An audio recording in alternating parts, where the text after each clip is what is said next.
Mula sa langit, bumagsak sa lupa. Itsurang kay pangit, abay ayos mo ka. Sibat mong matalim at makapangyarihan, konting wasiwas magsisilbing liwanag ng kaharian. What the hell bro? Bakit pare-parehas lang yung mukha niya sa bawat skin niya? Lubayan mo ako! Ayaw humiwalay sa akin na itong Natalia. Ayan, 3 na kami. Wag nga kayong sumama sa akin. Maraming lane, hindi ko kayo kailangan dito. 4 na!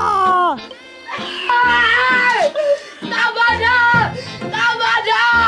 Bagong skin ba yan nila Pulapo? Kaya naman pala sunod ng sunod. Mga fanboy ko pala to. Kung nasan ako, andun din sila. Yudi Ponggol. Paano tayo magle-level up niyan? At ayun na nga mga kaibigan, nagkaka-tiktokan na nga dito. Pakak! Washing! Hello Benedetta. Ay, mukhang nga alis na siya. Ayun lang, naglag. Sana walang kalaban. Dito na nga lang ako sa mid para walang kalaban na dumating. Nakakagulat. Ayun, kagaya nito, diba? Nakakagulat. Pero buti na lang, mabubuhay pa yata ako. Nabuhay pa ako. Patay ka sa wasing ha. OMG lahit na. Wop. Buti na lang talaga napigilan ko yung pagkamatay. Tapos dito nakita ko si Tamus, kaya naman tinalonan ko si Dead. Ayun, pinagtutusok ko siya ng ganun. Tapos bigla akong hinok si Tamus. Tapos umalis na ako na parang nating-ating kasi nag-vengeance na siya. Tapos dito, balak pa akong pitasin ni Pani. Ang hindi niya atala, may makaka-recall ako. Hi Bernadette, wapak! Washing! Wap!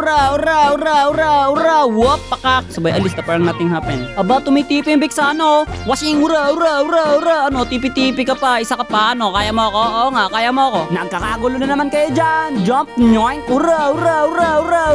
Uy, teka, saan galing to? Wapak! Saan galing yun? Bakit biglang sumulpot na low health yun?